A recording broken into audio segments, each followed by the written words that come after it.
जय हिंद, नमस्कार। आप देख रहे हैं नीम का थाना मीडिया।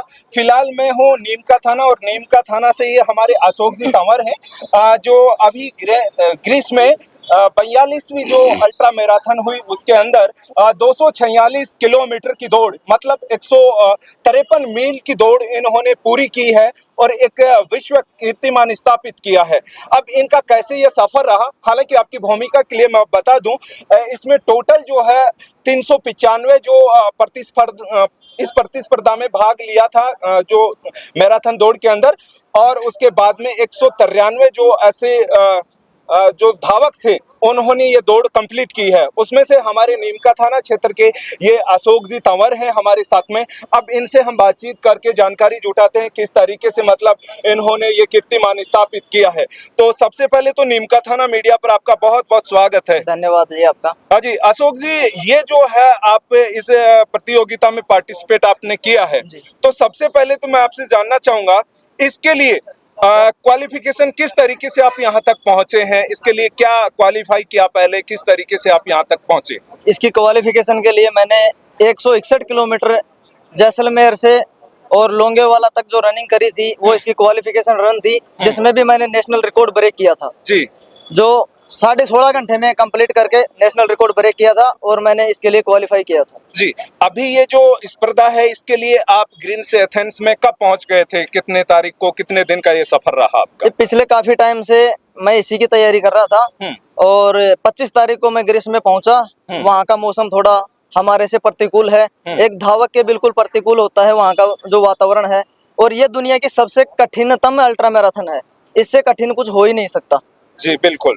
हाँ, इसमें दिन में बहुत ज्यादा धूप, रात में मतलब कि लगभग 8 से 10 टेम्परेचर सर्दी होती है, तेज हवाएं जिनका सामना कर पाना बहुत मुश्किल होता है एक धावक के लिए। अगर बात कहीं 10-20 किलोमीटर की हो तो कुछ हद तक बर्दाश्त किया जा सकता है, लेकिन 36 घंटे का टाइम होता है इसका और 246 किलोमीटर, गाड़ियां गर्म हो जाती हैं, तो उस मौसम में एक धावक के लिए बहुत मुश्किल, काफी मुश्किल है।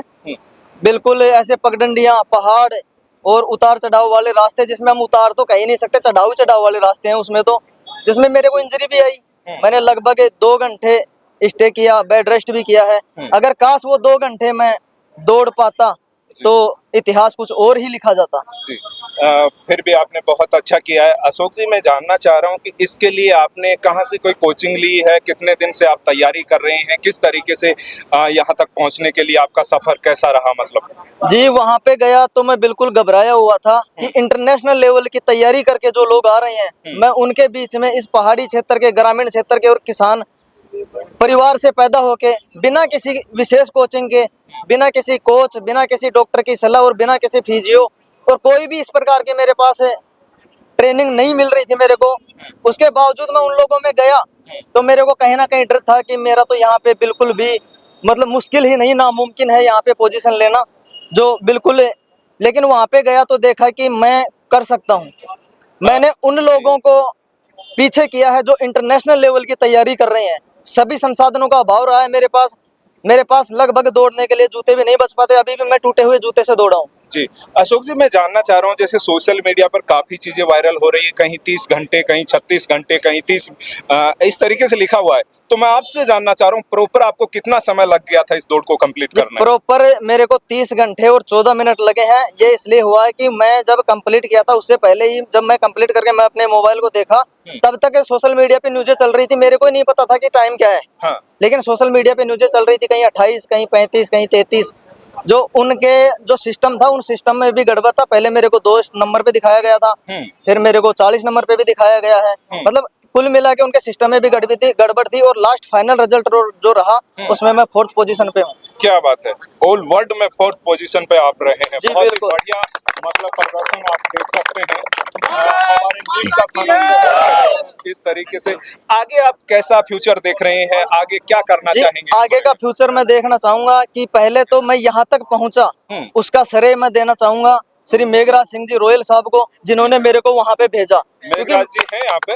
वो यहाँ पे नहीं है, वो समाज के भामाशाह है, तो उन्होंने मेरा पूरा खर्चा वहाँ का उठाया, आने जाने का। मैं असमर्थ था, बिल्कुल भी समर्थ नहीं था इस दौड़ को कंप्लीट करने में। तो मतलब वो उनकी तरफ से आपको सपोर्ट नहीं मिलता तो शायद आपका ये सफर अधूरा रह जाता बीच में। ये मेरा सपना रह के टूट जाना था। तो इस तरीके से एक मैसेज भी है हमारे समाज से भी, आसपास के जो भी आदर्श हैं, इस तरीके के सामाजिक गतिविधियों को प्रोत्साहन करते हैं, जो लोग हैं आगे निकलते हैं, उनका सहयोग करते हैं, उनके लिए आगे से अगर आपके क्षेत्र में ऐसा ही कोई अन्य प्रतिभागी या इस तरीके की पार्टिसिपेट करते हैं तो उनके लिए सपोर्ट और सहयोग करना चाहिए। इस मैसेज से आप देख सकते हैं पूरे विश्व में झंडा गाड़ दिया है और चौथे नंबर पर अशोक जी रहे हैं। इनका सफर हमने जाना। अन्य आपका पूरा एक बार मैं चाहता हूं कि पूरा इंट्रोडक्शन, माता पिता का क्या नाम है, आपका गांव ढाणी कौन सी है, ये सारी इंट्रोडक्शन आप करवा दीजिए। मेरा नाम अशोक सिंह तंवर है, पिताजी का नाम भंवर सिंह तंवर है, जी। जो 2013 में एक्सपायर हो गए। पिताजी नहीं है, जी। बचपन से ही संघर्ष झेला है और काफी कठिनाइयों का सामना किया है, परिवार का बोझ भी पड़ा है। माताजी गृहिणी है मेरी। जी। कितने भाई बहन आप? जी हम 3 भाई बहन है, एक छोटा भाई है, एक छोटी बहन है, उनकी जिम्मेदारी भी मेरे पे ही है। अच्छा, मतलब कोई गवर्नमेंट एम्प्लॉय इत्यादि कुछ नहीं, कोई नहीं था, मैं खुद सामान्य परिवार से सामान्य आप निकले। परिवार से हूँ। बहुत बढ़िया आपने जानकारी दे दी है। तो इस तरीके से अशोक जी तंवर गांव का नाम गणेश्वर है, डाणी बावड़ी। गणेश्वर गांव से हैं, ढाणी बावड़ी है। तो फिर मिलेंगे एक और वीडियो के साथ, तब तक नमस्कार। धन्यवाद। ओके।